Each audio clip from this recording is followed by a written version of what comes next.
नमस्कार दोस्तों, UPSC IAS 2024 prelims की क्लास में आप सभी का स्वागत है। आप सभी को पता होगा कि यूपीएससी जो आईएएस प्रीलिम्स है उसका जो नोटिफिकेशन है वो जारी होगा 14 फरवरी को। कब जारी होगा? 14 फरवरी 2024। और जो इसका एग्ज़ाम है वो होगा 26 मई को। कब होगा? 26 मई को। तो ये डेट आपको ध्यान में रखना है।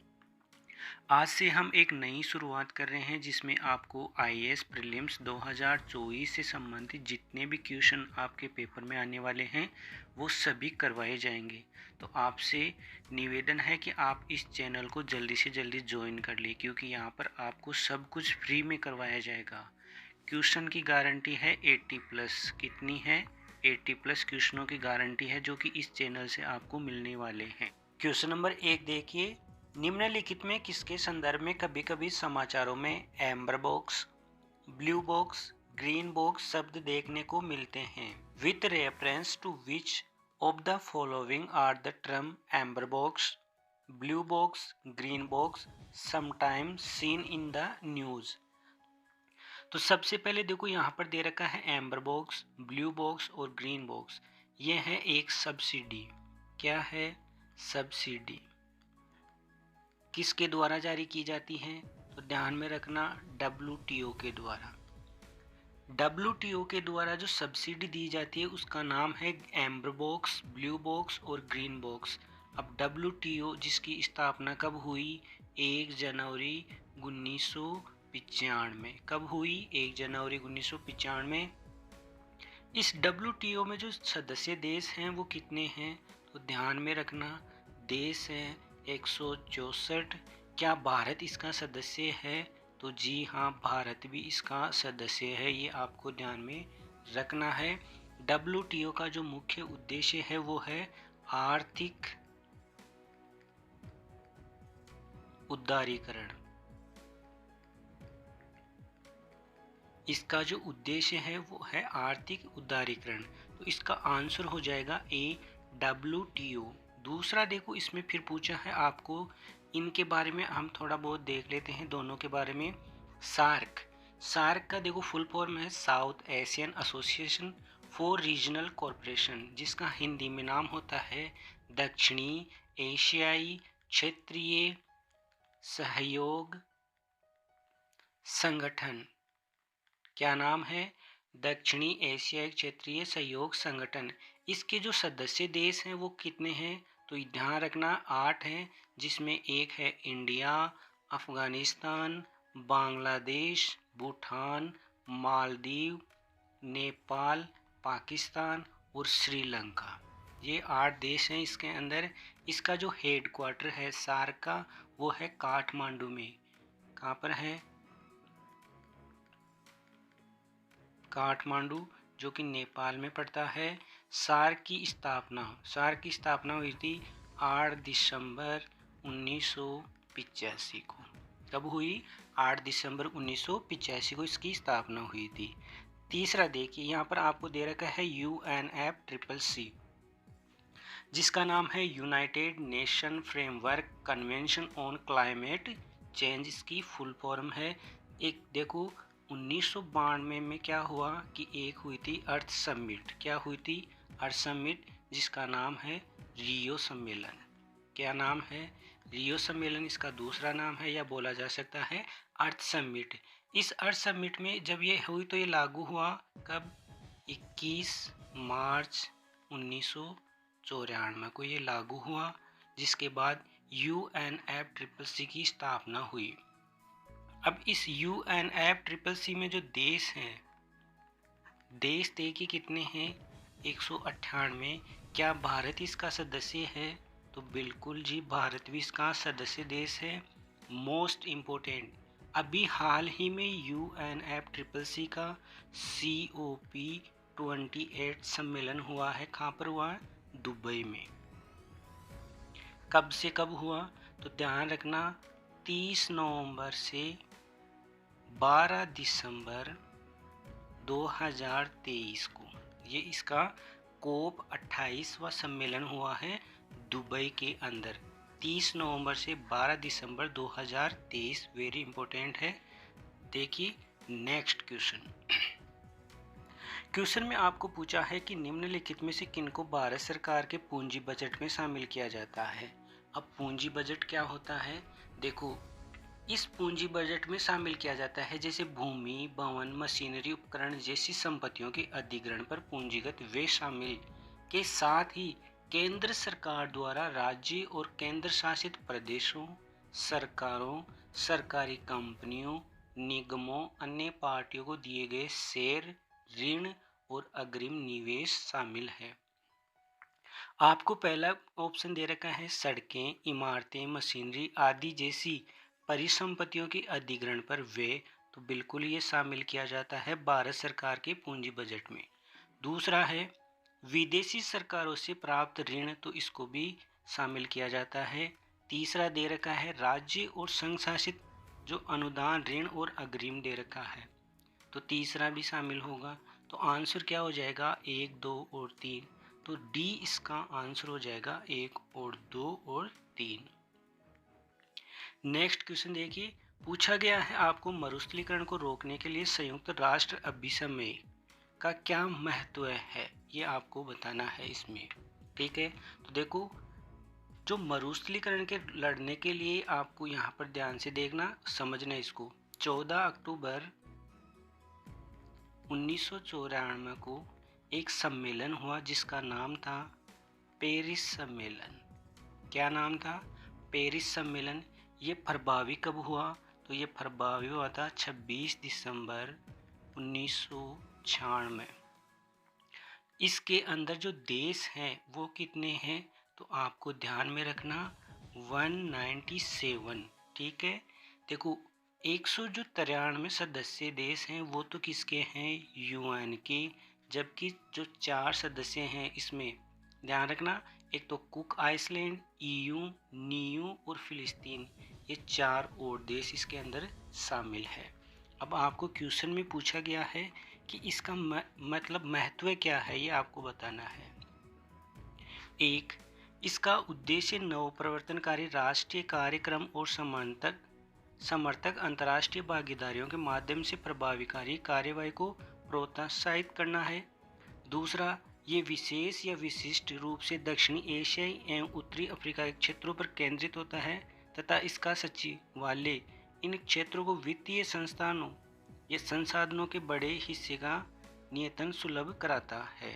तीसरा है, यह मरुस्थलीकरण को रोकने में स्थानीय लोगों की भागीदारी को प्रोत्साहित करने हेतु ऊर्ध्वगामी या उपगामन बॉटम अप अप्रोच के लिए प्रतिबद्ध है। आपको बताना है कि इसमें से कौन सा सही है। तो देखो यहाँ पर एक देखो, ये विशेष रूप से दक्षिणी एशियाई एवं उत्तरी अफ्रीका के क्षेत्रों पर केंद्रित होता है, जो कि गलत है। तो दूसरा नहीं आएगा, मतलब कौन कौन से गए, देखो इसमें भी 2 दे रखा है, ये नहीं आएगा, इसमें भी 2 दे रखा है, ये भी नहीं आएगा। इसका जो स्टेटमेंट 1 और 3 है वो बिल्कुल सही है, तो आंसर हो जाएगा सी 1 और 3। कौन सा हो जाएगा, 1 और 3 इसका सही आंसर हो जाएगा। अगला क्वेश्चन देखिए, क्वेश्चन नंबर 4 आपको पूछा गया है, अभी हाल ही में IMF के SDR बास्केट में निम्नलिखित में से किस मुद्रा को जोड़ने का प्रस्ताव दिया गया है, रूबल, रेड, भारतीय रुपया या रेनमिनबी, इनमें से किसको जो IMF की है SDR बास्केट में जोड़ने का प्रस्ताव किया गया है। तो देखो जो स्पेशल ड्राइंग राइट्स है, आहरण अधिकार मुद्रा, इसका नाम क्या है, SDR की फुल फॉर्म आहरण अधिकार मुद्रा, कौन सी है, आहरण अधिकार मुद्रा। अब इसमें जो शामिल है वो देखो आप कौन कौन से हैं, सबको पता है, एक तो है US डॉलर, कौन सी है, US डॉलर। दूसरा है इसके अंदर यूरो। तीसरा है चीनी युआन। चौथा है जापानी येन और एक है ब्रिटिश पाउंड। ये अभी तक SDR के अंदर शामिल मुद्राएं हैं। अभी हाल ही के अंदर जो STR है उसमें शामिल किया गया है रेनमिनबी को। तो आंसर क्या हो जाएगा इसका? डी आंसर हो जाएगा। अगला क्वेश्चन देखिए, क्वेश्चन नंबर 5 आपको पूछा गया है अंतर्राष्ट्रीय मौद्रिक एवं वित्तीय समिति के बारे में। कौन सा कथन है, इन पर विचार करना है आपको। देखो, IMFC विश्व अर्थव्यवस्था से सरोकार रखने वाले विषयों पर चर्चा करता है और अंतर्राष्ट्रीय मुद्रा कोष जो IMF को उनके कार्य की दिशा पर सलाह देता है। दूसरा दे रखा है IMFC की बैठकों में विश्व बैंक प्रेरक की भांति भाग लेता है। आपको बताना है कि इनमें से कौन सा सही है। तो देखो, स्टेटमेंट 1 और 2 दोनों ही सही है। तो आंसर क्या हो जाएगा? सी इसका आंसर हो जाएगा, 1 और 2। क्वेश्चन नंबर 6 देखो, पूछा गया है एक राष्ट्रीय मुहिम है जिसका नाम है राष्ट्रीय गरिमा अभियान। इसका जो उद्देश्य है वो क्या है? तो सबसे पहले ध्यान रखना है, राष्ट्रीय गरिमा जो अभियान है इसकी शुरुआत हुई थी 2001 के अंदर। इसकी शुरुआत कब हुई? 2001 के अंदर, जिसका मुख्य उद्देश्य था मेला डोने की प्रथा को समाप्त करना और मेला डोने वाले कर्मियों के पुनर्वास के लिए। तो कौन सा है इसमें? मेला डोने की प्रथा को समाप्त करना और मेला डोने वाले कर्मियों को पुनर्वास के लिए। तो सी इसका सही जवाब हो जाएगा। अगला क्वेश्चन देखिए, क्वेश्चन नंबर 7 पूछा है मध्यकालीन भारत में सांस्कृतिक इतिहास के संदर्भ में निम्नलिखित कथनों पर विचार करना है। एक दे रखा है कि तमिल क्षेत्र में सिद्ध या सित्र एकेश्वरवादी थे तथा मूर्ति पूजा की निंदा करते थे।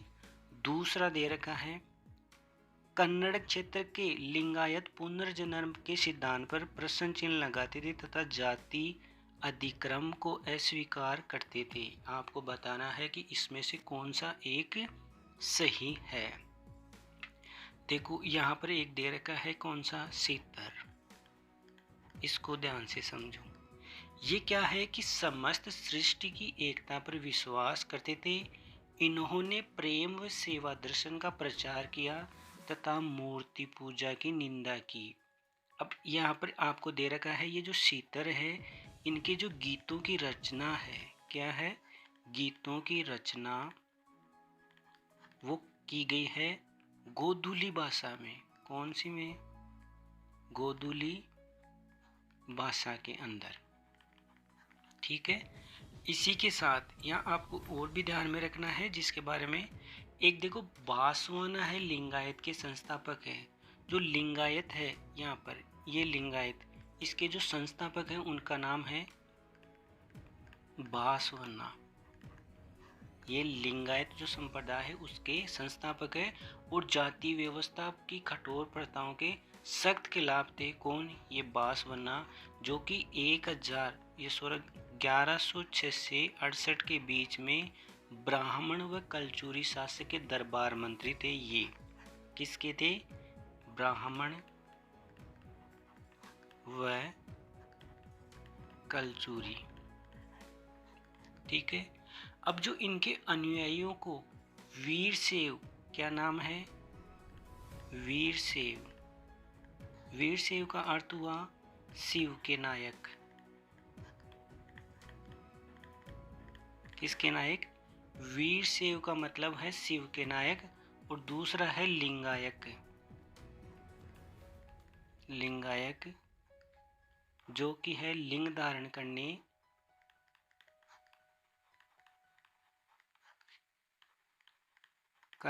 वाले।